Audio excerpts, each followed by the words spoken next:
All right. Good evening, folks. Got kind of a full one this evening. We're talking about everything that happened at Gen Con, kind of seeing what's going on there, and also the CGL fanboys continually molding and saying that BattleTech is the second most bought uh, miniatures game, and that only begs more questions. So, if you weren't aware what happened, Gen Con India, where Gen Con was held, they got a combination like a gigantic thunderstorm and a tornado, and the roof started leaking, and it was like apocalyptic. It was some crazy stuff. Let's see if I can pull up. Let's see, Gen Con. Yeah, Gen Con flood. Here we go. Yeah, let's see here. So,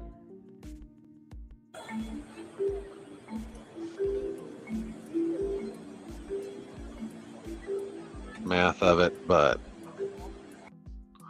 let's see. Here we go. Now that rain came down pretty Oh, hard here in geez, central that's Indiana. loud. It actually made its way through the roof of the convention center during day Yeah, two look of at that. GenCon. This is video It's one of our viewers craziness. sent us showing just how much rain it got through the roof. Some pretty soggy floors they've got there. And right outside Lucas Oil That's Stadium, wild. vendors quickly cleared the And then on parking top lot. of that, imagine The you walking had a party tent was set to and you be just launched got to your tent safety. just Heritage absolutely Chat shows us the wrecked. damage and cleanup, so These are, they're ready for most of these customers companies that tomorrow. come to Gen Con, they're like, here at the they're not GenCon block big. party behind me. They're not like big companies, right? They can't just absorb this cost. Like this is going to put a dent in a lot of bottom lines. So it's just crazy. There was somebody else that I There's saw. plenty of potential. They had their car flooded where it was actually in the parking lot. So for some reason, I created this, and it just tickled me. And man, this got it's so funny whenever I'm making memes because it's like I have no clue what's going to blow up and what's not. Like there's just no rhyme or reason to it. So I thought this was very strange that this was as popular as it was, which is if you go to con, right, there's the inevitable con funk of people that haven't showered, that people that don't have good body hygiene habits, which is probably why they're at a tabletop game convention to begin with, because they don't have other human contact. So they went ahead and basically it says Gen Con roof leak, the monkey's paw curls. So it's like you get your wish, but not the way you not the way you want it. So I thought this, for some reason, people really resonated with that. And then I shared this because I kept getting conflicting information about how people are like, oh, CGL they're balling out of control. They're the second most popular game. Well, we're going to look at that. We're going to examine that here because I'm interested in that. And then they reach out for, and then they try to stick their hand in your pocket when the Kickstarters come out. So as far as I'm aware, there's going to be a new Kickstarter for Aerotech, and then there was apparently they were talking about, or there's rumors of yet another Kickstarter, and it's like, okay, so if you guys are balling this hard out of control, if you guys are, as you say, the second most popular selling game in the United States, then why are you sticking your hand out? Why aren't you self-financing this? I'm not gonna hand you money for something that you're probably never gonna deliver based on the 3 outstanding Kickstarters that you have, the 2 that are vaporware. So it's like, okay, that's sure is weird. Let's see here.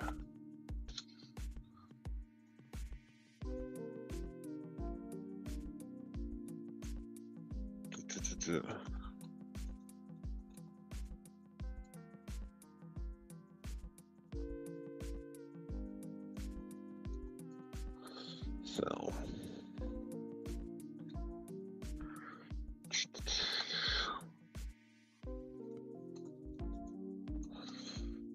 Sorry, probably should have done this before stream, but all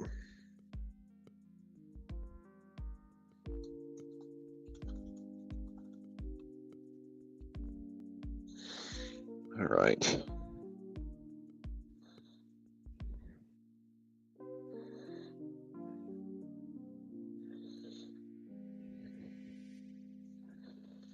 Okay.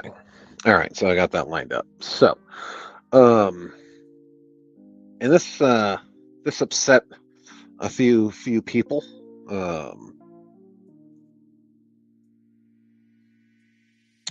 So like, there's this person, because it works and they don't have to pay interest on what they would on. It's not some devious flex. It's a working business model they have successfully, from their perspective, used several times from now. Why would they change it? No one is forced to back it. You can always wait and buy retail, so where's the harm? I'll take this in a heartbeat over Games Workshop shenanigans. It's like, damn, what level of cope is this? So it's like, so you have guys like Anthony Scroggins, you have the other guys like kind of spinning out on my page because I made the point like, okay, Catalyst Game Labs is the number 2 game in the tabletop space. It's like, but also we can't self-finance a product. So why are you sticking your hand out for Kickstarter money when you have 3 incomplete Kickstarters and you have 2 that are vaporware? That just doesn't, the math just does not math, right? So for me, that's kind of where I'm at with that. Again, the main issue is they're like, the number 1 game, Warhammer 40K, run by Games Workshop, just recorded another banner profit year and are building more factory space, expanding their HQ. Meanwhile, Catalyst is still struggling to pay contractors. So it's like, okay, so you're super successful. So are you bad with money? Are you just bad with the business? Like, are you successful and you just don't know what to do with it? Like, what are you doing? So it's like, we can't self-finance this. We need to kickstart it, but we're super successful. It's like, bro, pick a struggle, right? So that's more or less my thought on that. And then this quote from Lauren Coleman via Sarna is evergreen. Somebody went actually to GenCon and was showing off the new Viper metal battle mech, and big 34.95. So Lauren, of course, I'd like to make them here in the States if we could afford to, but no one wants to pay $27 for a miniature, so we'll work with what we got. All right. So, and then we had people just like not understanding, like, oh, well, it's super expensive to manufacture here in the United States. It's like, bro, we have War Games Atlantic. We have the company that's doing that Zeo Genesis game. We have hell, if you didn't want to manufacture here in the United States, then you can send it to Canada, because we have Heavy Gear Blitz that presses their own hard plastic sprues for their Heavy Gear Blitz miniatures in Canada, I believe. And for a long time, it was here in the United States. And then they move the molds to Canada because they bought the molds. So all they have to do is find a place that can, press their miniatures for them, and bam, they're off to the races. So it's like, so I keep having to debunk this myth that we can't make anything here in the United States at a reasonable price, because I'm actually going to get to another company that actually does do that, called Monster Fight Club, which ironically is a company that actually produces the quote-unquote premium mechs. Now, I've built some of Monster Fight Club's licensed non-BattleTech stuff, like some of their Cyberpunk stuff, it's fine. It's fine. The quality control issues, from as I understand it, is a combination of, because the workflow of, there, I'm gonna break out paint here. Paint. So the workflow is, let's see here. Let's see how I can.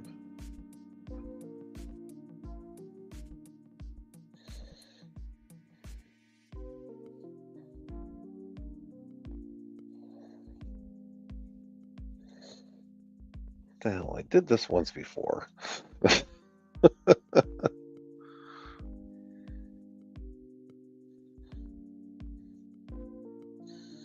Here.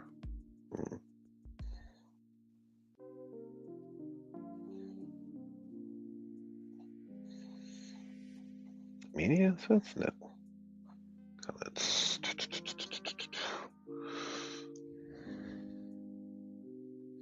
Don't save.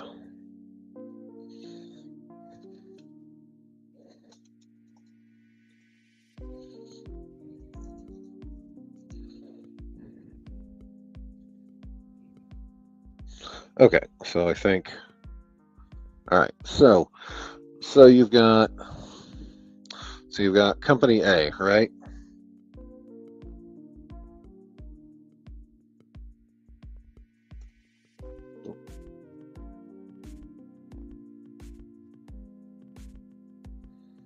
Yeah, that's fine. So you have CGL, right?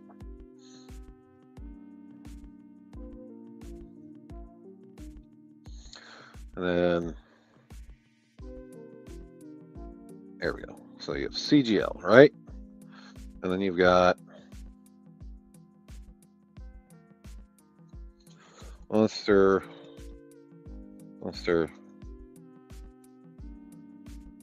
Fight Club, right? So CGL says to Monster Fight Club, hey, we want to commission you to do the miniatures for BattleTech. Monster Fight Club says, sure, I want to do that. And then CGL says, okay, here's the designs. Can you make the molds? They go back and forth. They go, yes, yes, yes, yes, yes. And then the last step in this process is they send proofs to CGL for approval. So when people point out, like, hey, the rifleman is undersized, the premium rifleman is undersized compared to the rest of the miniatures, that's on CGL, because the manufacturer did pretty much what they were told to, and CGL said, yeah, no, this is fine. Or like the premium Phoenix Hawk with the really skinny legs, like, again, that's on CGL because they were like, nah, that looks fine.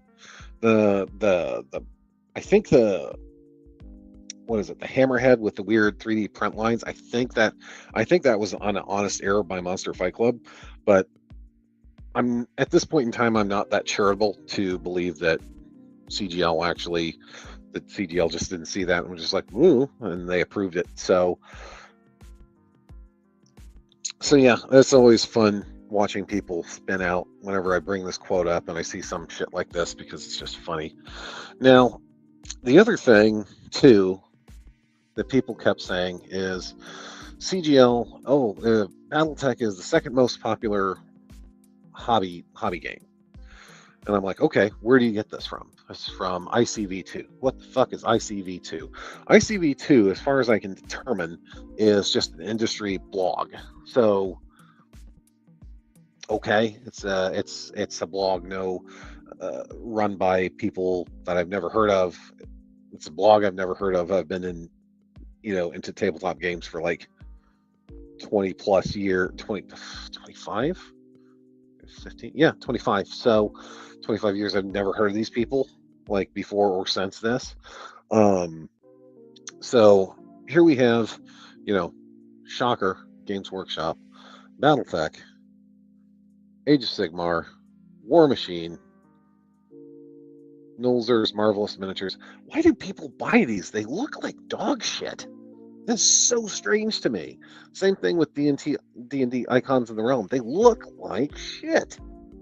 Now, Atomic Mass Games has got a little bit of a feather in their cap because they've got two of their games and basically the two games that they make that matter in the top 10 here. Archon Studios Dungeons and Layers, I can see that because those are pretty good. And then HeroClix. Again, it's like, why the fuck would anybody... Those miniatures look terrible. Like, I tried to, like, because I have kids, right? So I'm like, oh, I want like a light duty, board game that my kids can enjoy, right? So I started to look into HeroClix, and it made my fucking eyes glaze over. I'm like, nope, this feels predatory. This feels like Magic the Gathering. This feels like chasing a dragon. It's like giving your kids a heroin addiction at 9. So I'm like, nah, I'm good. So I did some digging, and because I could not actually find anything on their website about their methodology, so I had to ask the abominable machine intelligence, right? So so I said, and this is the other thing, if you're ever using this, you can tell it to exclude Reddit and X for answers, because that will absolutely poison the response, because you'll get some just gnarly Reddit tier bullshit. So ICV2's top hobby games is not based on point of sale data or mathematical formula like a book industry or video game charts. Instead, they are editorial marketing estimates built from multiple industry sources.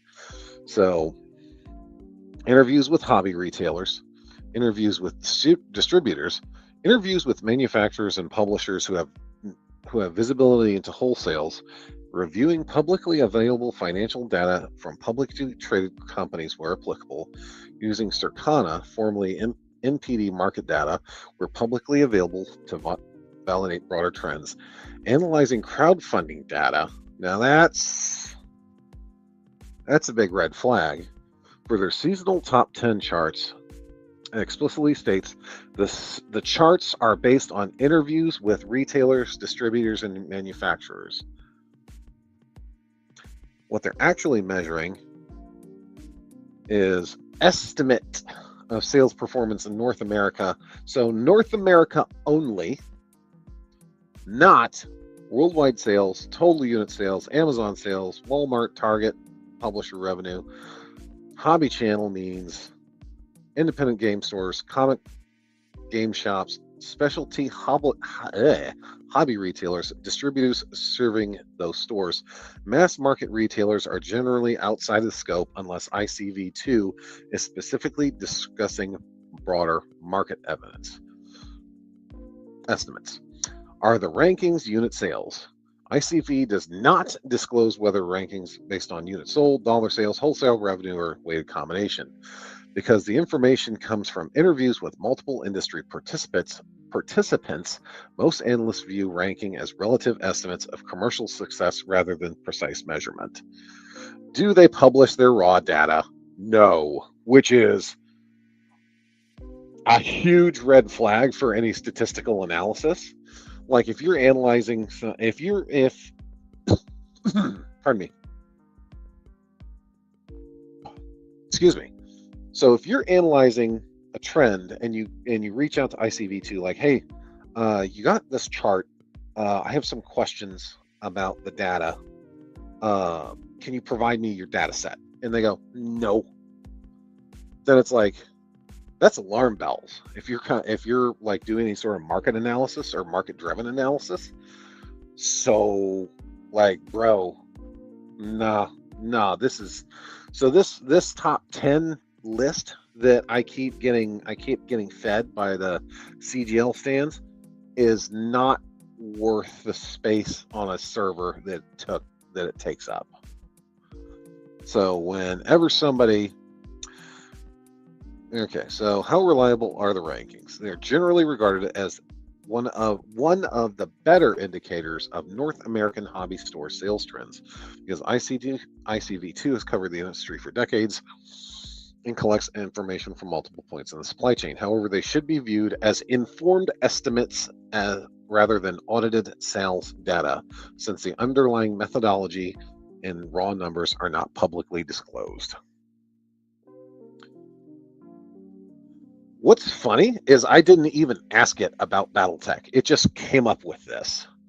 So if you see Battletech ranked number 2 in ICV2's non-collectible miniatures chart, that means ICV2's estimate is that it was approximately the second best-selling non-collectible miniature line in North American Hobby Channel during that reporting period, based on aggregated industry intelligence. Not that it sold exactly twice as much as number 3, or that precise sales figures are known. So whenever somebody says, "Ooh, Battletech's second most sold hobby thing according to ICV2," just link them. Just link them my video. Just link them this live stream and say like, "Yo, go to 20 minutes in the video," and just tell them STFU, because that's. So this is basically a glorified estimate that all the CGL stands are using it to cream in their jorts about Battletech doing quote unquote so well. So now that that's over, I continue to make Halo fans mad. So this one killed me. So I was playing through Halo Campaign Evolved, and this scene came up, and my son was sitting next to me, and he said, "Why does that look like Combat Carl?" And I'm like, "Combat Carl?" And he said, "Yeah, from Toy Story." I died. I laughed so hard I gave myself a headache. My kids thought that I was dying. So from the mouth of babes, so either Steve Harvey, the new Sergeant Johnson, either looks like Steve Harvey or Combat Carl. I actually like the Combat Carl analysis better, just because it's way funnier to me. And then, of course, I dared to question the mighty Jimmy, the word of the mighty Number Studio, because I basically found out that I was overpaying for my my Game Pass subscription, and it's on Game Pass Ultimate. So I'm like, well, all right. So the bad cutscenes, the editing on the cutscenes is terrible. The mocap, I don't know if it's even mocap. Mocap is terrible. The vocal performances are flat. The lip syncing seems off for some reason. When you transition between gameplay and cutscenes, there's a huge jarring difference between the lighting in the cutscenes and the lighting in the game area you're playing. So it's like you're in one completely different set of like lighting and ambience or whatever, and then it cuts to the cutscene and it's completely different from the area that you're actually playing in. Cortana's verbal yellow paint, so she does nothing but talk to the player about like, "Oh, you should do this. You should go here. You should blah, blah, blah, blah, blah, blah." It's like, okay, woman, I get it. Stop it. It's pretty. The game's very pretty because it's Unreal 5, but it runs like dog shit, especially when there's a lot of enemies on the screen or a lot of explosions on the screen. And the enemy count is through the roof.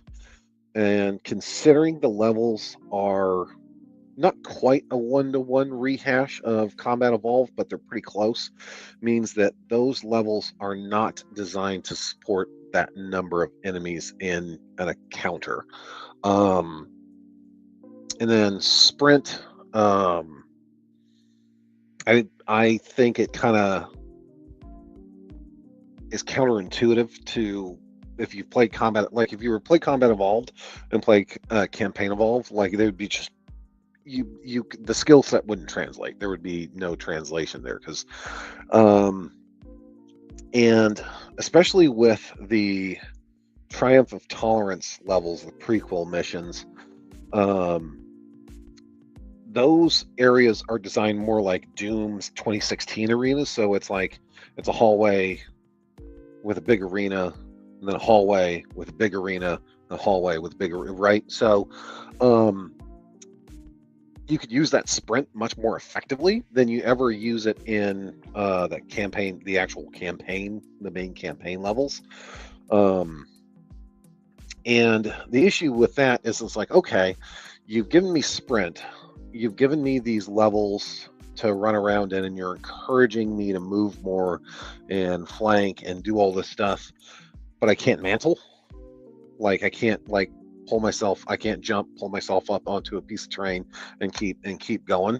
And it's like, bro, you already included sprint. Just give me mantling so that I can use the spaces in the arenas more effectively and have maybe a little bit more fun with the shitty game that you made.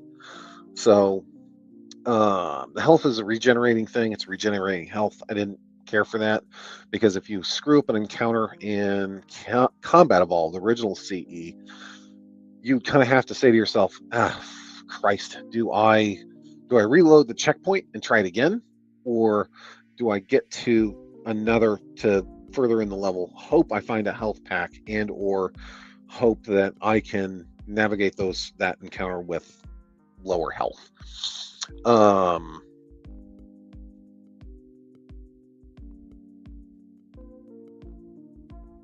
Ooh, Ryan Reyes. What's your book?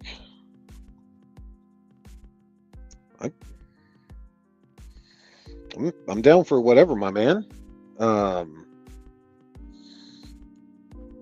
Let's see. So that's basically my thing with Campaign Evolved. And then of course I did this in a fit of pique because I was marinating on Halo 4. And I'm like, because this is where it all started going wrong, right? Where 343 took it over. They created Halo 4. They made the Forerunners a separate species. And I'm just watching people in my comment section just tear each other apart because it's like, bro, 3-4, Bungie always implied that it was going to be humans as the Forerunners and this, that, and the other thing. And then people are bringing up the terminals, and apparently the terminals were written by Frank O'Connor, who didn't like the way that Bungie was writing about the Forerunners. So the terminals are like, are they canon? Are they not? Are they real? Are they not? And it's like, okay. So I'm just watching people shred each other and me in the comments because it's funny.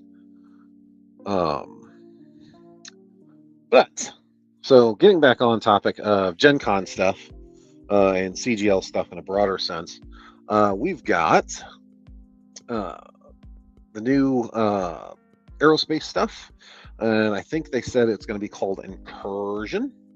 So the clan fighters in that box are going to be the Caronia. Not sure what Venture's mech that is.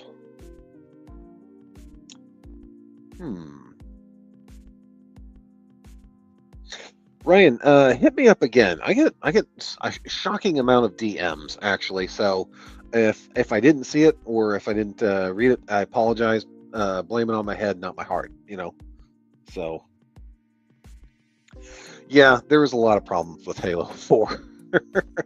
amongst many things. I think the storytelling was probably the most egregious. But anywho, so these are the Caronia, the Jingez, and the Jagatai.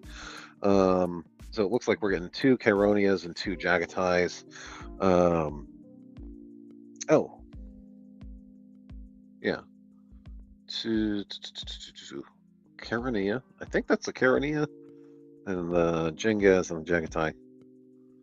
Looks like the fin snapped off these ones, so this is probably like a 3D print.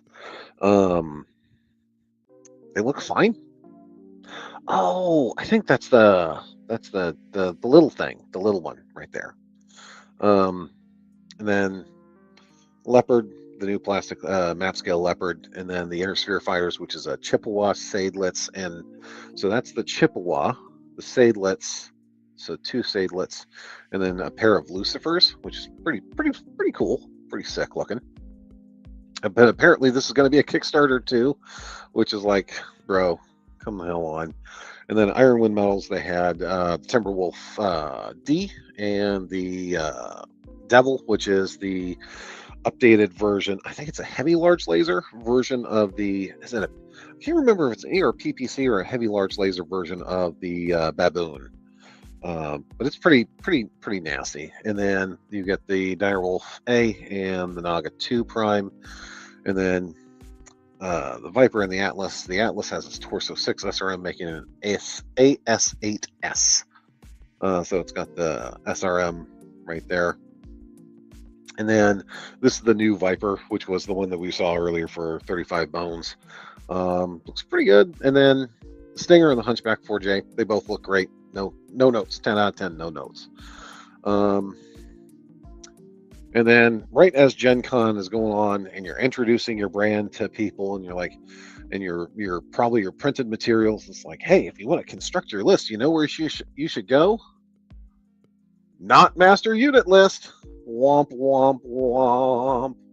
So master unit list is actually going to go bye-bye at the end of the month. And hopefully shut down in favor of the new and improved site, Doubt. Press X to Doubt. And then that causes a problem because a lot of other list builders of the community use, especially MechBay, from what I understand, they use what's called, they use the APIs that reference back to master unit lists. So like MechBay and all those other fan sites that actually function as like third-party like unit list builders, those are going to be broken. So congratulations, CGL. And speaking of which, their announcement was actually not a Kickstarter that CGL is running for BattleTech. It's a Kickstarter being run by somebody else. So we're going to take a look at this. A company called Lorescape.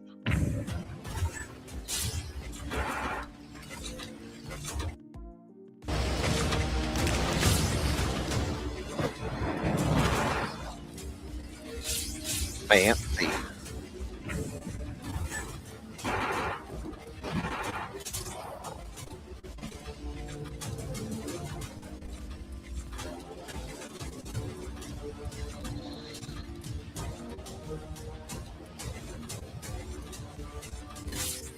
Lorescape Terrain is deploying to BattleTech this year, and it is bringing 4 powerful new upgrades to your maps. Elevate your battles. Stop calculating line of sight and start seeing it. Get instant tactical awareness at a glance.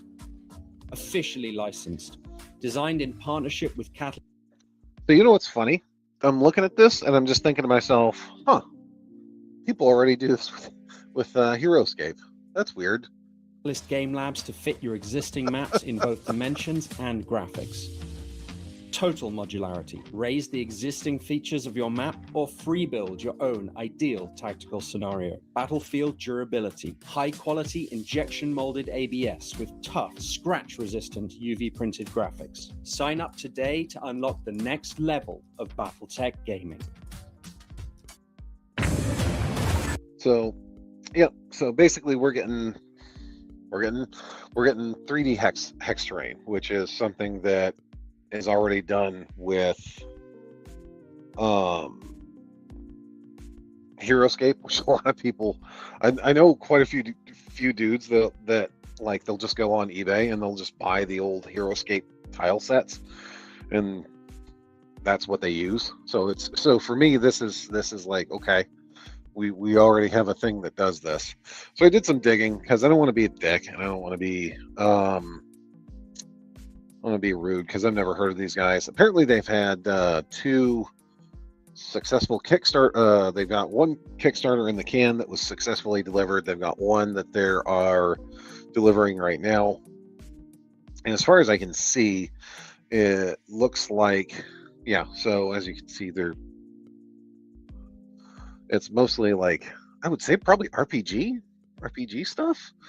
Although I don't know if you could use it for different systems. It definitely, yeah, this is definitely some RPG shit. So,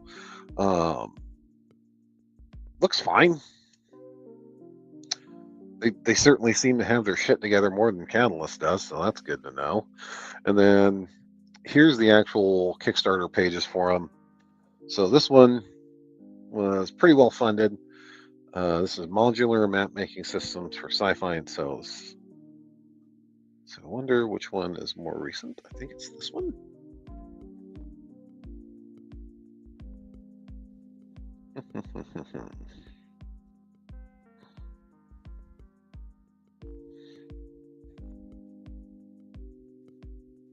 Oh, okay. All right. So this was the most recent one. So this one was funded. Now, curiously, when people are like, "Yo, dog, China is the place to get cheap plastic," it's like,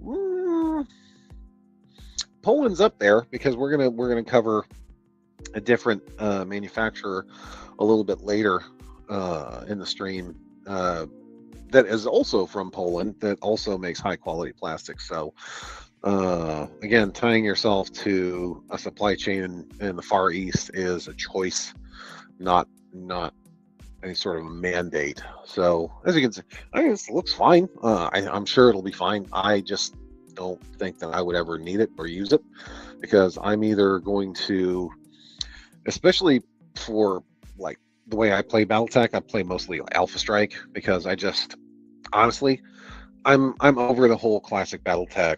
Like it takes fucking an hour to resolve like three turns and just people yapping and trying to figure out optimal weapon stuff. So it's like, dude, I'm just over it. I'm tired, boss. So I don't foresee myself using this. I think it might be nice for other gamers that do use this kind of stuff. So it's pretty cool. Looks neat, looks versatile. So I don't know, Godspeed to him. Hopefully that works out for him. Speaking of Poland, that's funny. I didn't even plan this transition. Recon Studios, who are doing the StarCraft game, they are delivering their first wave of pre-order stuff, and now they've got their second wave of models coming up. So they are. So you get the Terran siege tank, which actually looks. All these look really good. Like these miniatures look really good. Hello. Hey, Mr. Centurion, how you doing, sir? So the miniatures look exceptional. I think it's helped by a great looking paint job. Yeah, okay. You said hello, and I'm paranoid now. Like I'm on the stage. Oh my god. Yes, okay. I'm getting mic feedback, and it's when I hover over my user stuff, it says remove from stage. So I'm good. The tank looks really good. You can do it in the regular tank mode, and then you can actually deploy it in the siege mode. Again, this looks fantastic. It looks amazing. 150 mil base, that's huge.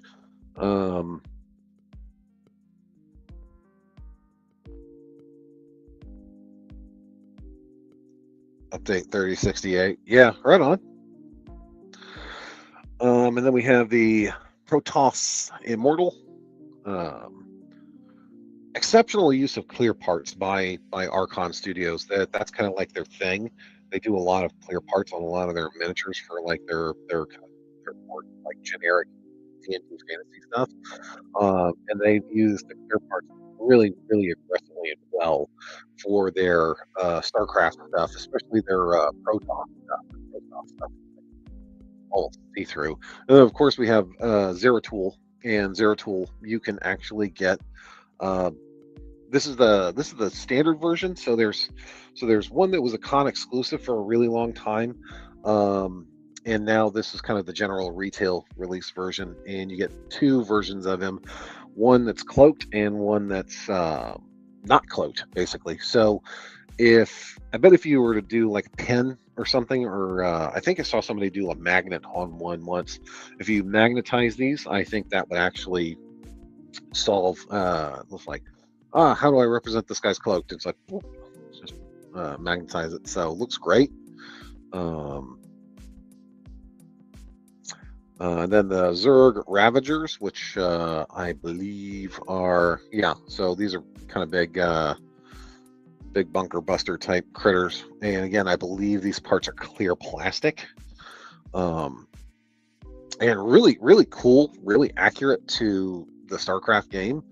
You get this cool piece of terrain. Like, it's actually kind of funny because you ever watch like you ever playing an RTS and it's like, huh, why is this a smooth ramp that is convenient for me to put all my tanks and shit on there? That's weird.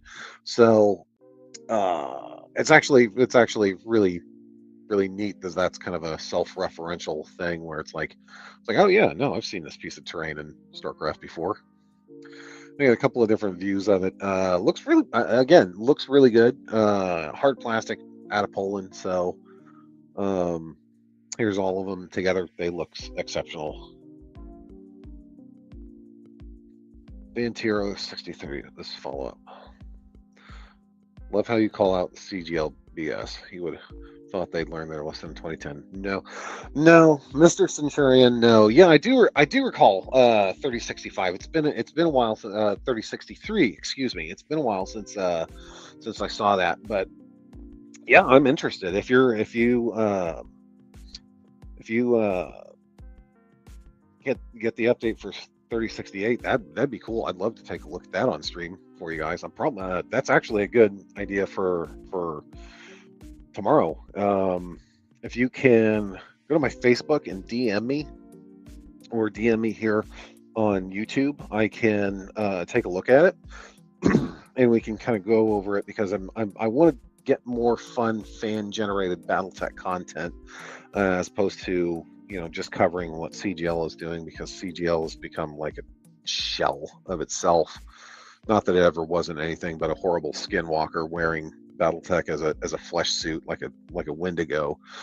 But anywho, so these look really good, and of course they're doing kind of it's very funny because StarCraft is very much in the vein of a game like Star Wars Legion, which is another game we're going to be talking a little bit about from their reveals. So Star Wars Legion, it's very like, so there's two types of game design philosophy. There's like this very English, or sometimes you see out of their former Commonwealth countries, this very British way of designing things, and you have a very Western, like North American, I want to say, for lack of a better term, to rules design. So with kind of a European game, it's like, hey, here's a toolbox, go play. Like don't be a dick. First, most important rule in this book is don't be a dick. If you get stuck on something, don't sweat the small stuff, dice for it. So those games generally encourage a lot of interactive play, a lot of narrative, campaign-driven play, a lot of great storytelling, as opposed to like StarCraft and Star Wars Legion, where it's like, no, every game that you play as a pickup game is basically what you would play at a tournament, for lack of a better purpose or term. So yeah, so that's kind of how that different philosophy works. Like, it's very categorical, like, if this then that, if that then this. And it's very triggers, it's all on keywords and triggers, and very strict set of rules where it's like, oh, you cannot do this under any circumstances, whereas like with the British game, it's like, you can do that, but fuck it.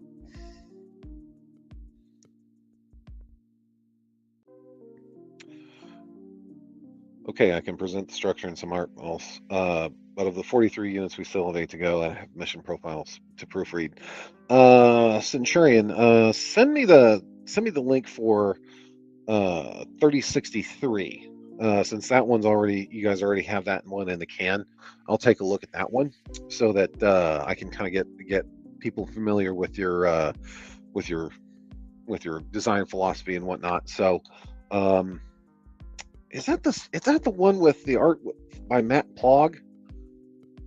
Am I thinking about that right? Is that the right thing? Because I do want to share that if it is, and even if it's not, I still want to look at it tomorrow.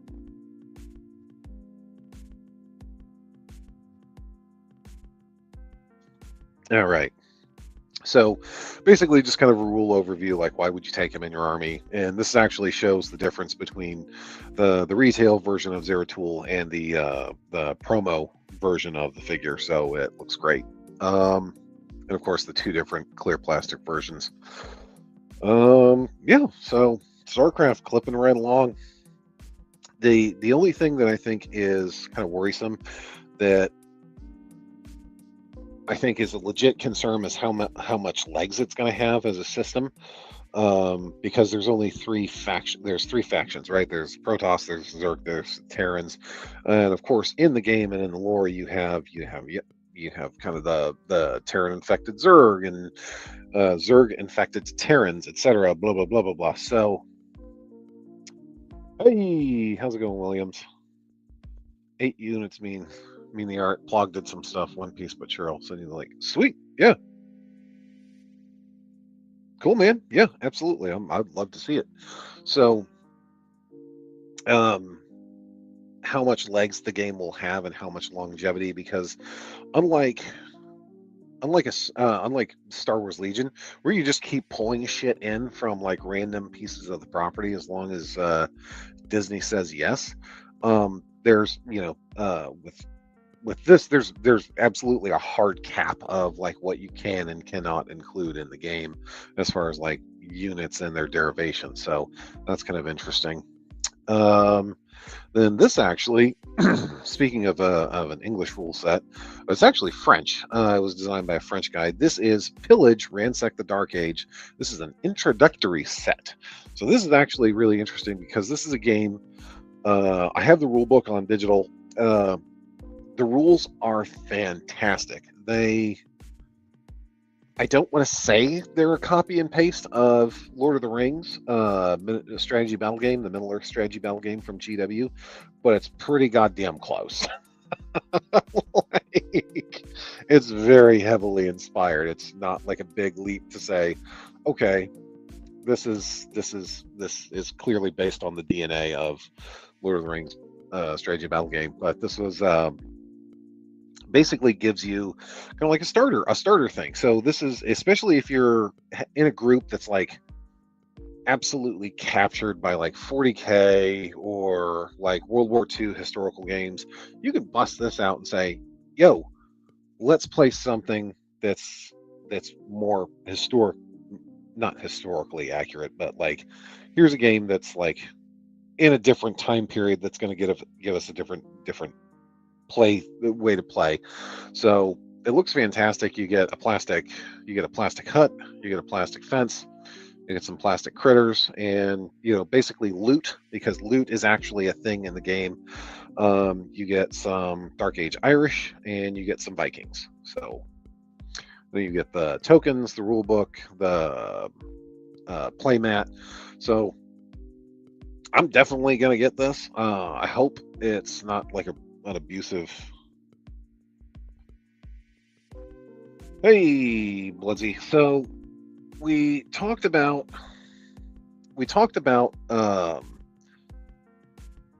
so just kind of going back to summarize for the people who just came in. So we talked a little bit about CGL and how people are like, oh, CGL is the best ever, like no one ever was, right? And they're the number 2 game company, et cetera, et cetera. And I'll bring this up because I think it's funny. So the company that they keep citing is a blog called ICV2. So ICV2 is like an industry blog, basically. So whenever I say, oh, Catalyst must not be doing that well, they can't fulfill their Kickstarters, and they keep pushing back product dates, they're like, no, it's the second most popular game in the country, blah blah blah. So basically, I used ChatGPT, which obviously a pinch of salt to go along with that, because it's the evil AI, right? But this actually is drawing. I basically told it like, hey, how does ICV tabulate its most popular tabletop Games, exclude Reddit and X for answers. So if you actually do that on all your prompts, it actually pulls up that actually prunes all that results, and what you get is a much more clean, like, it actually tells you what it's referencing, where it's referencing that information, that kind of thing. So, and a lot of these references are just straight up from ICV2. So they're not actually even from like a third party source, right? So what we figured out is that these are basically estimates. So when they say, so when people say, it's really funny because I didn't even prompt it for this part.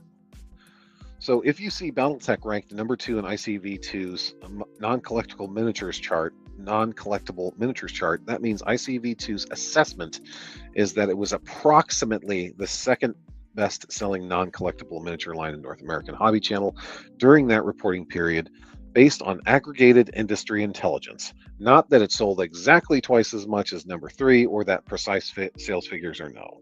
So whenever somebody brings this up, say they're full of shit and they need to get a better source of information. Tell them sales figures or GTFO. So that was immensely satisfying. Epic Game MechWarrior mixtapes made by Timothy Seals. Timothy Seals. Where have I heard that name before? MechWarrior mixtapes. Oh, this guy. Yeah. Yeah. He does the MechWarrior covers. Yeah. Some hot shit. So here, let's kill the BGM so we can vibe with this. And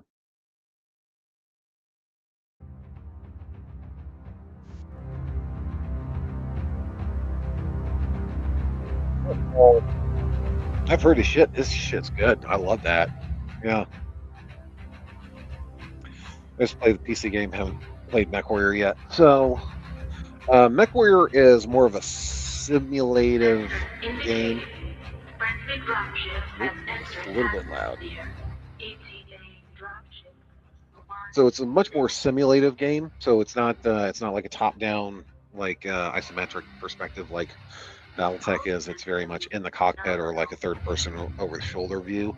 I think they're fine. I've played them a couple of times. I think they're all right. But yeah, thanks for bringing up Timothy Seals. I completely forgot about him doing this stuff. So I appreciate that. Thank you. So anywho, so when people are coping, and so when people are shilling for CGL, just bloop, tell them that I'm not gonna go off of guesstimates. Give me sales figures or GTFO. So that's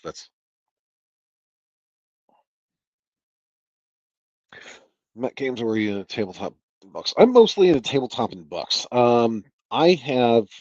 It's funny. I actually have an Xbox. Was an S. I have an S, and I kind of got it from a prize closet thing at work.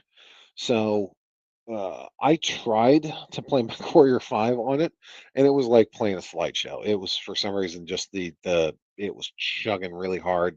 It was a really unpleasant experience for me. So so I haven't played that, but I'm into the old BattleTech books. The current crop of BattleTech books are not good. If you tune in tomorrow around this time, we'll be talking about Ghosts of Tim Cavici by Brian Young, and that is just a diabolically bad book. Like, there's very little redeeming to it.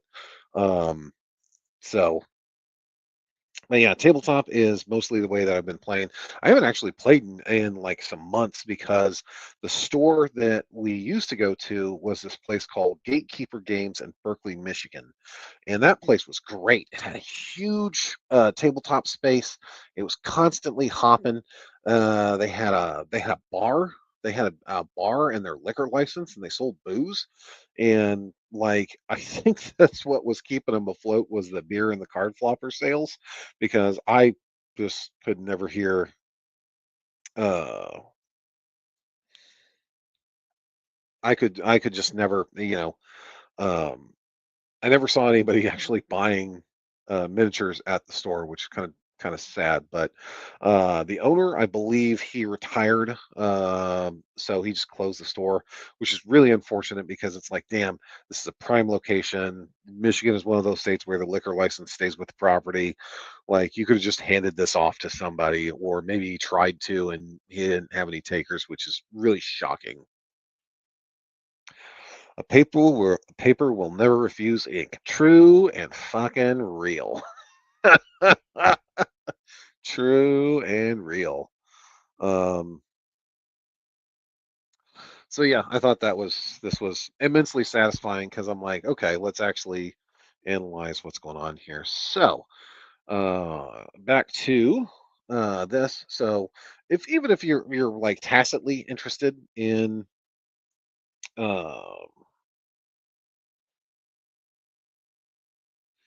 uh, tacitly interested in kind of the Dark Age, or kind of the Viking raids and stuff like that. This is it's, let's see, 4250 VAT. So what is, whoop,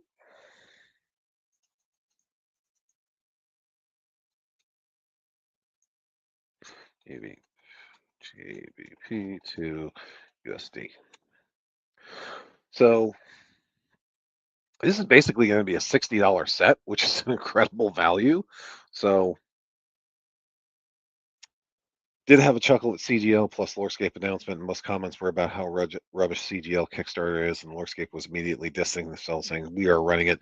That is pretty funny. That is really, really hilarious that they had to be like, no, no, no, no, no, no, no, no, no, no, no. So I hope what that means is that people are starting to wake up, um, to the kind of the predatory nature of CGL.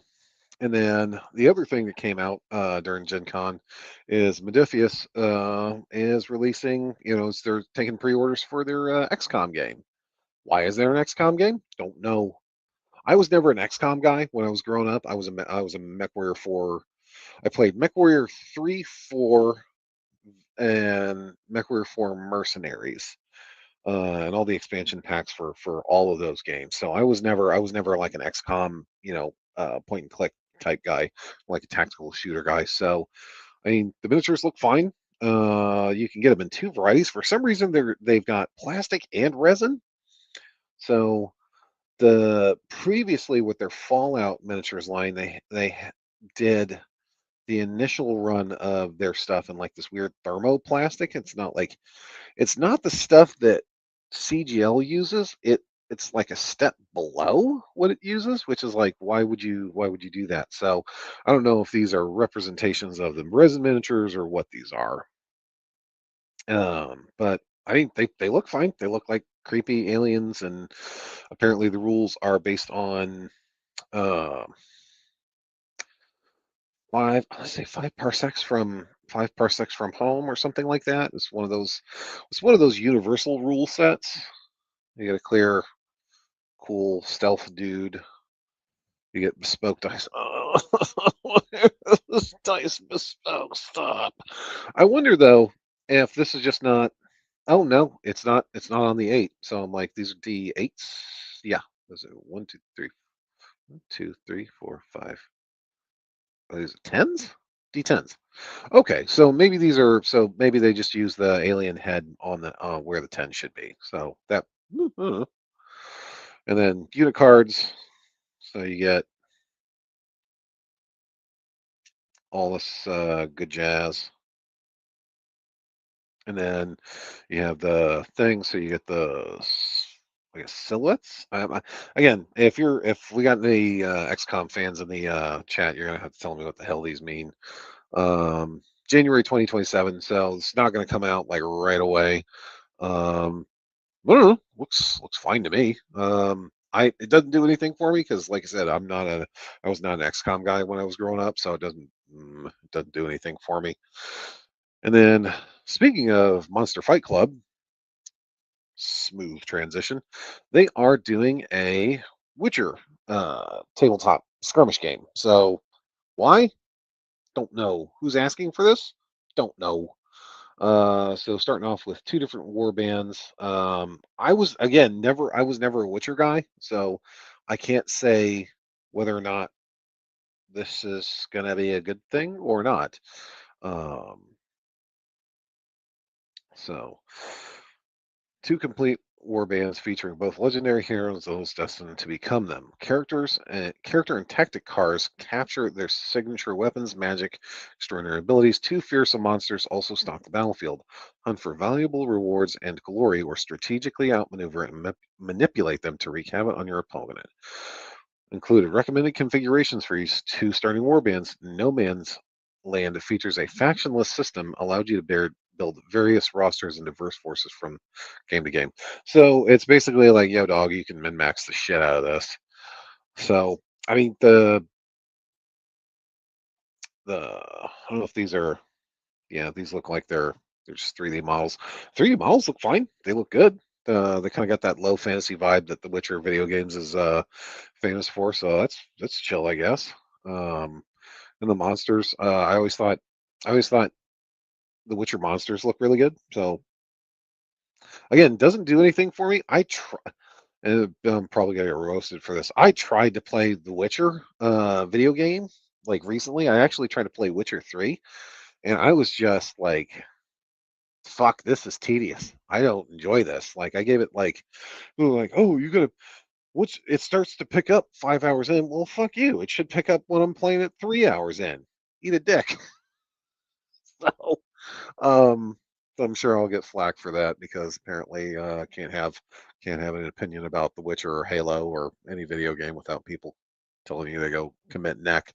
And then just as a funny thing, Monster Fight Club has also got a Jimothy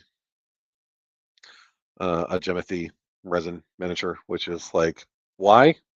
Don't know. It's just cute. He's just a little guy. He's just a little Jimothy fella. Look at him. He's just by the trash can. Aw, it's Jimothy. I don't know. So people will do something for him. Um, and let's see. I was gonna do this.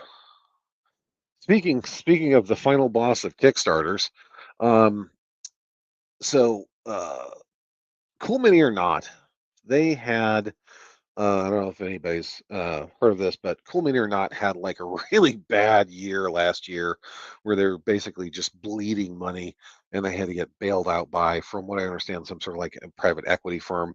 Um, and so basically these were all the games that they had like started on GameFound or pre-ordered or done all this stuff.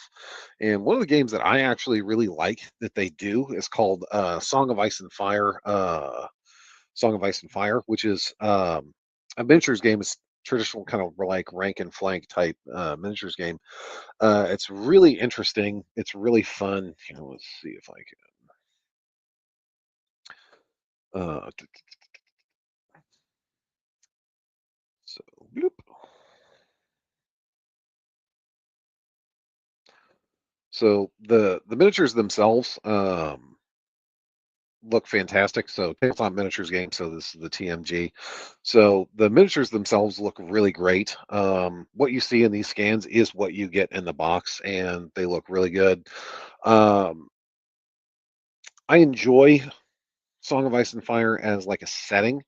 I don't like the books that much because they're just so fucking oppressive and bleak. It's like, God damn, dude.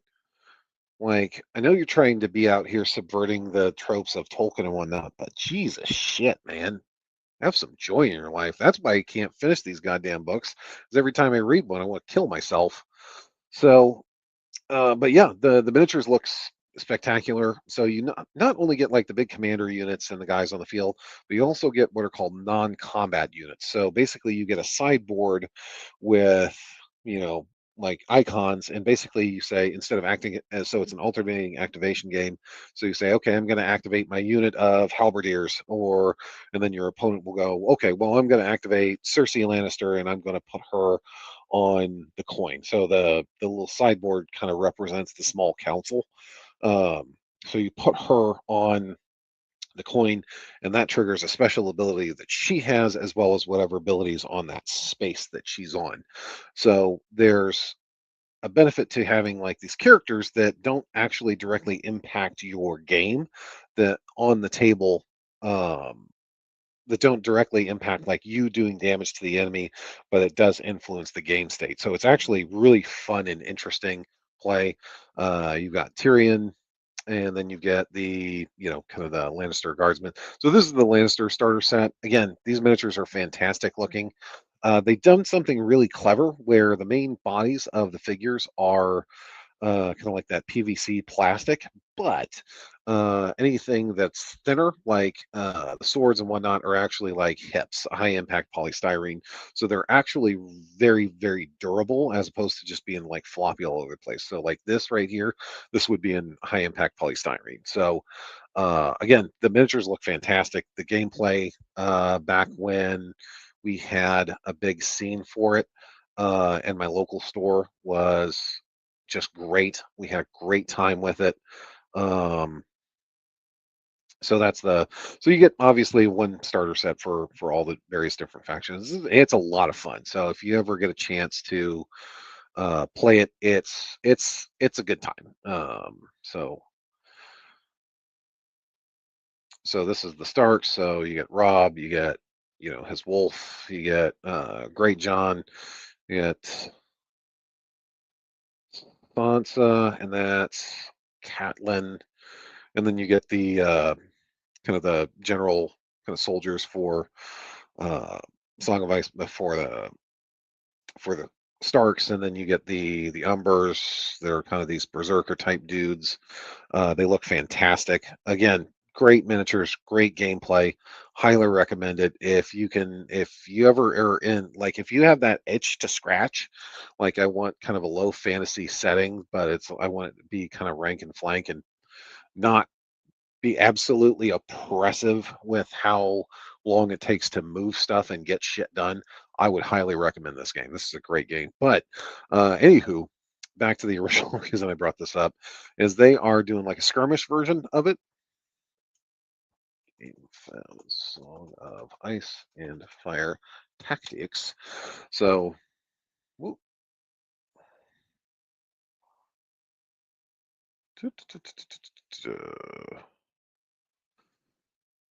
Yeah, so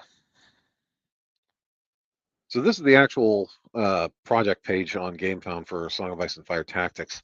Um, if you feel bad because you're in a Catalyst Kickstarter that hasn't been updated since May of this year, this one hasn't been updated since May of last year. So could be worse. But anyways, they said mold production for that for it is currently in progress. Factory pickup targeted Q4 26. Remaining items will be filled by Q3 2027. Currently aligning on the fulfillment structure, including whether shipments will be delivered in one or two waves. In parallel, we're also planning to have a preview available at Spiel Essen. So, um, it's funny, we got an update on this game before Catalyst got an update on their other game. So, but again, this is another one of those games where it's like it scratches a weird itch for me. It's this combination of, you have card play, and you kind of have like a external kind of like coin mechanic that you use to pay for actions, and everything's these beautiful kind of like section boards. The miniatures look just absolutely brilliant, just absolutely glorious. They look fantastic. Um, and apparently a lot of these are going to be cross compatible with Song of Ice and Fire as well. So you can have like cool character models leading your other guys too. So you could slot those guys in. Um, but yeah, so I was going to back this, and then like the money situation just wasn't right, so I ended up not backing it, which is good for me. Um, and then Battlefront Miniatures, they announced that there's going to be a new limited edition starter set for Team Yankee that includes challengers, three Challenger twos, two warriors, two scimitars, and a limited edition token set, as well as kind of Soviet tanks. So I'm sure this is going to be perfectly balanced and not a frustrating stare into the abyss as you're a Soviet player trying to penetrate the front of a Challenger 2. So, but hey, it's got cool tokens and whatnot. So that's coming out this October, and they're also going to do hard plastic infantry, modern British infantry, and apparently they're also going to be doing Argentinians for Team Yankee. And I looked at some of the units they said that they were going to have, and I'm like, why would anybody want to play this army other than hey, what if the British invaded the Falklands with Challenger twos? What would have happened? So I I don't know why they would do that, but they are. So, and kind of getting towards the end here, we've got the roadmap for Marvel Crisis Protocol alliances. So basically, these are like standalone board games that Atomic Mass Games are doing, and they're really proud of this fast system, which basically means they're push fit. So it's like they've unlocked the dark secrets of push fit miniatures. It's like it's like I wonder if they talked to a former GW sculptor and was like, man, I really want our miniatures to be easier to put together and push fit. And then this designer at GW goes, "That's not a secret you would learn from the Jedi." So, um, I don't know. For me, looking at this, if you were trying to get somebody in to a casual board game, this looks like there's just too much bullshit going on. Price point is $99 USD. Um, the card tokens, damage markers, I assume, the miniatures, action cards, leveling up. This just looks like too much bullshit. If you want to, this looks like it's too heavy duty for like a starter miniatures game. Personally, the miniatures look really fantastic though. So I'm sure most people, if you play Marvel Crisis Protocol, you're just going to buy this shit for the miniatures and just like let the cardboard sit unpunched. Um, because they are great looking miniatures objectively. Like the Green Goblin looks fantastic. Has little goblin minions, which I'm sure we'll start to see rules for those in Crisis Protocol as well. Um, and then, so this is Night of the Goblin. So they're going to be doing 3 in the series. So there's Night of the Goblin, which is Spider-Man and his friends squaring off with the Green Goblin and his thugs. And then you have Attack of the Sentinels. This one I'm probably gonna get because I'm a big X-Men fan. My son loves the X-Men too. We started going through the old X-Men cartoon. He's just gaga for it. Even my daughter's starting to like it because she's like, I like Rogue, I like Jubilee. So I yeah, so I might end up having to get this. Cyclops, Gambit, Rogue, Wolverine all look fantastic. They've all got like a piece of a Sentinel on their base. And then the Sentinels themselves, man, I really like the Sentinel models. They look great. Especially like the wee babies, the wee Bobby Sentinel. Um, and then you have this one just folks, the jokes write themselves. So this is Marvel Crisis Protocol alliances once and future Kang.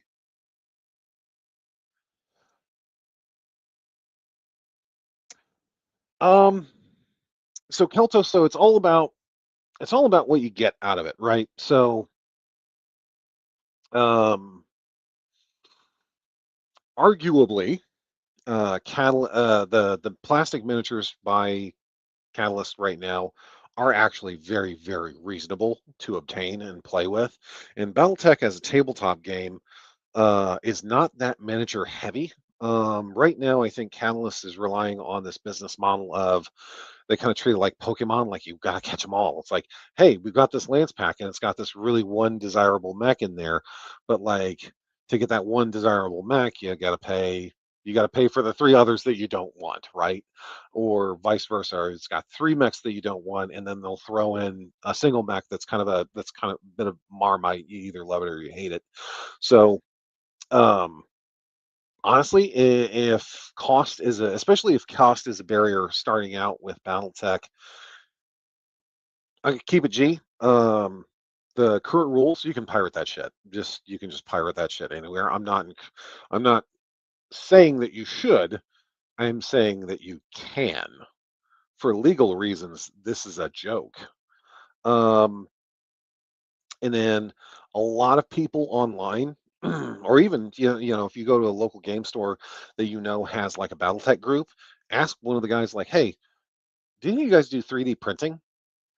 And I guarantee you, at least one person in that group is going to stick their hand up, and they're either going to say, "I have one," or "I know a guy." So you can get he's the plug, right? He's the plug for the miniature crack habit.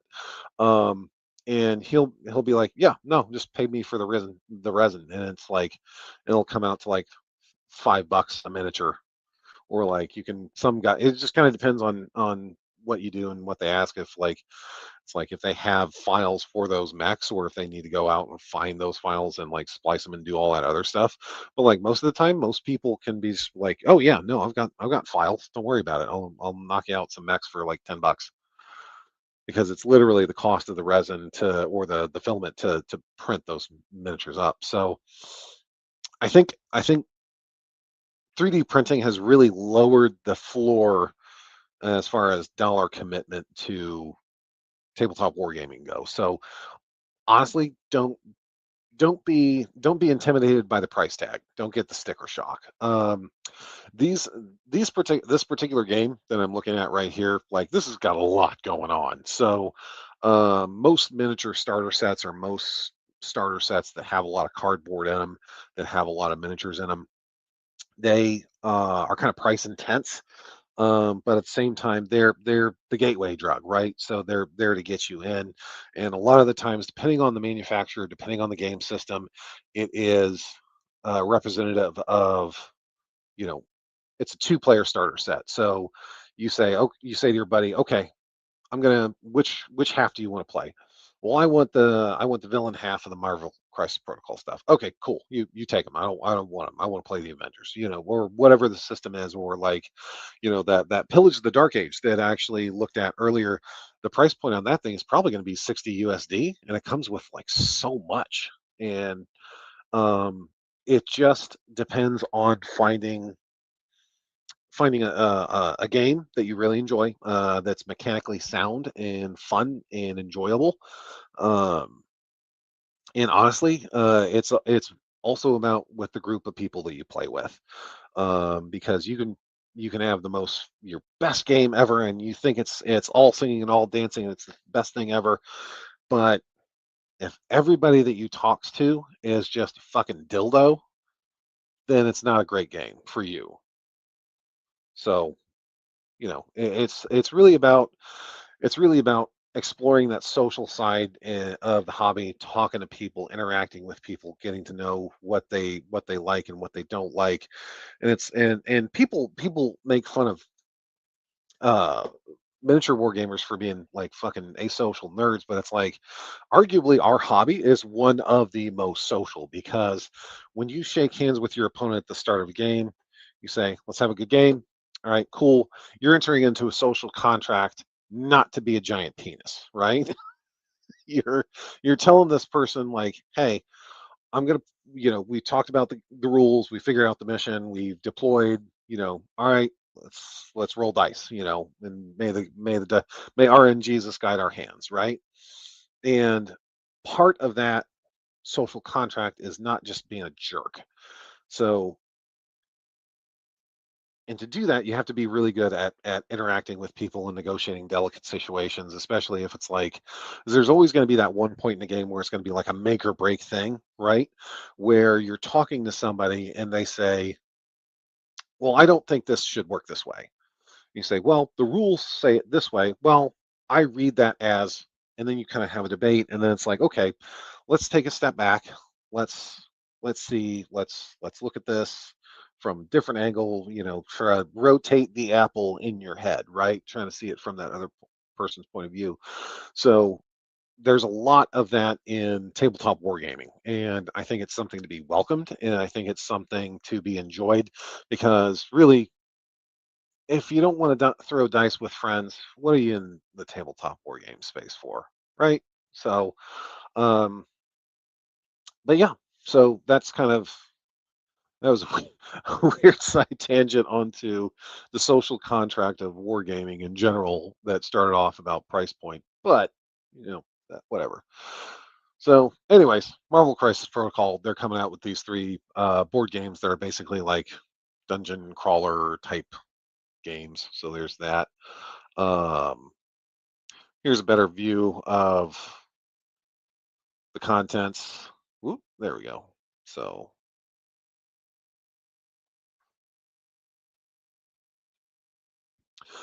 Spider-Man looks great.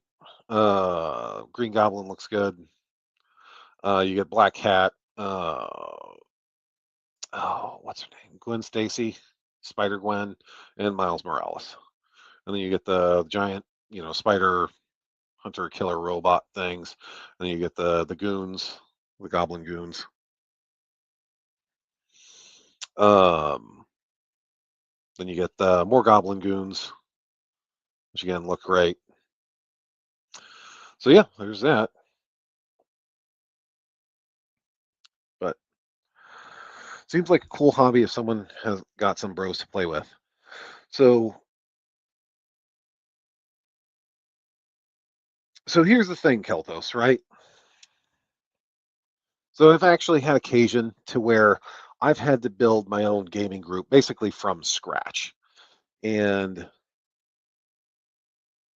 um, basically what it boils down to is figuring out where the people are and figuring out where your people are. So it's like twofold thing. So it's like you got to find out where your local hobby store is that supports like the game that you play.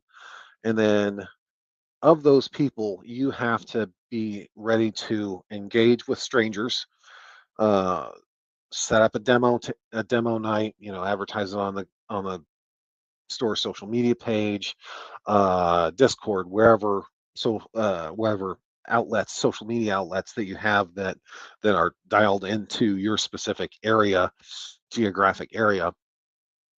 And I am very fond of saying, if you build it, they will come. Right? So it's like it's like Field of Dreams, that movie Field of Dreams. If you build it, they will come. I've had to build. I actually built a Song of Ice and Fire tabletop game group from scratch. Um, I had to I had to refire. I had to refire up the the local BattleTech group after it had been dormant for a really long time because people were just hearing about the Clan Invasion Kickstarter. So it's about putting in the legwork, meeting people, pressing the flesh, you know, metaphorically speaking, sometimes literally if you're into that, um, and basically doing yeah, that's basically what it boils down to is just being like, hey man, I've got this cool game. This is why you should play it. It's actually really good to work on like a sales technique, honestly, because you kind of have to give people an elevator pitch. Like somebody comes to your table and they say, hey, what's this game? What are these robots on your table? Oh, are you familiar with? It's actually kind of ties back to what I was saying, Game of Thrones, right? So like, if you're playing BattleTech, it's like, hey, what's BattleTech? Do you know Game of Thrones? Yeah, yeah, yeah. Okay. Game of Thrones. at a galactic level, but the knights are driving giant fighting robots. Most people go, "Oh shit, okay. Well, what is it?" So, and then you can kind of explain. Well, there's two versions. You can say, "Well, here, sit down. I'll give you this. I'll give you this Wolverine, and or I'll give you this Griffin, or I'll give you Yen Lo Wong, or whatever. I'll give you this mech, and we can throw some dice. How does that sound?" They go, "Okay." So and then you start kind of the turn of like okay, cool, and then that somebody else comes over and they're watching. They're asking questions and you're answering questions for them. So you're you're creating this positive swell of energy to talk to people and work with them and to get them fired up for the same thing that you are. You're helping them to see why you enjoy the game that you do. Um, wow, that was a lot. Um, let's see. But yeah, no, it takes some time. It takes some legwork. But especially Keltos, if you're looking to get into BattleTech specifically, BattleTech is probably one of the least price intensive games that you could probably get into. If you go to, let's see here, use games and miniatures. So I got a guy, right? Totally not sponsored, by the way, called Aries Miniatures and Games. Um, these guys are I just say these guys. This guy is fantastic. He's literally one dude, um, and he always has, for me at least, the best prices, the best service, the fastest speed out of any of these online retailers that I found. Like for example, this box right here, the Alpha Strike starter box. Normally this retails for $80 USD. He's got it for $69.99. And if you and I've literally done a thing where I'm like late night shopping, late night shopping, right? And I'll buy something on a lark and I'll have it 2 days later. Like it's like the dude has wall hacks. I love Aries Miniatures. He keeps sending me Smarties my orders. Jeez. Just trying to give you the Sugarfoot Stormcrow. Don't fall for it. But it's yeah, man. It's the cost is just the cost, man. It is what it is. He does a really good job. His service is impeccable. Oh, damn dog, I'm sorry. Um, but his service is impeccable. His depth and breadth of BattleTech stuff he has is great.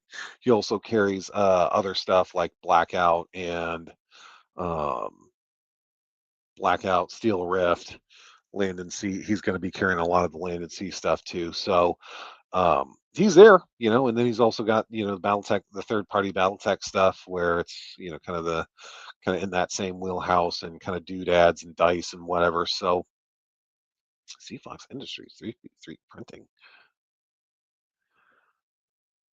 Oh, neat. Cool. So it's like display stands. There's a guy. Let's see. Hardware Studios. Hardware? Where is this guy? Tabletop terrain. I can't find him right now. But anyways, he's a local guy actually that does a lot of 3D printing. I don't know if he's still in that business, but he was actually hooking it up with Aries for a long time. Again, totally not sponsored, but um,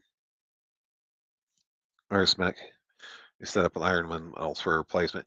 Yeah, that same thing happened to me, and he got it ironed out in like no time flat. It was shocking. So, but anyways, the fuck was I going with this? So what I'm saying in my own long-winded streamer way is where there's a will, there's a way. Don't be afraid of the cost, because um, there's a lot of ways to get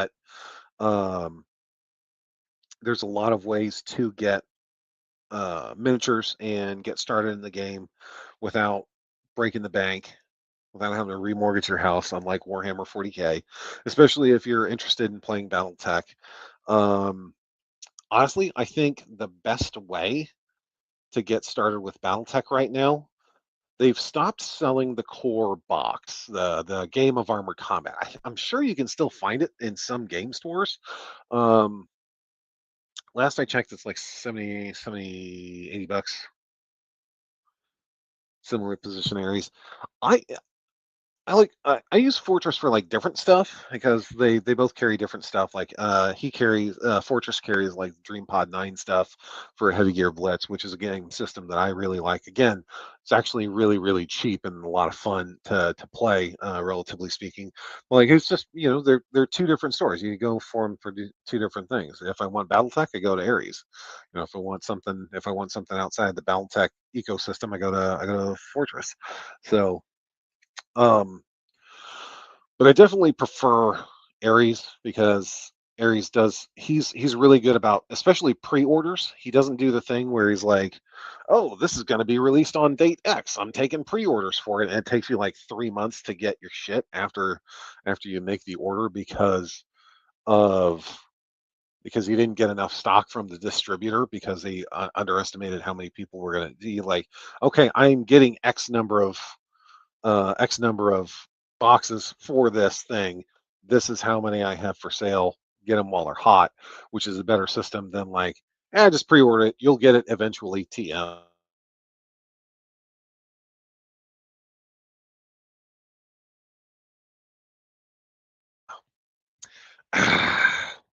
Excuse me.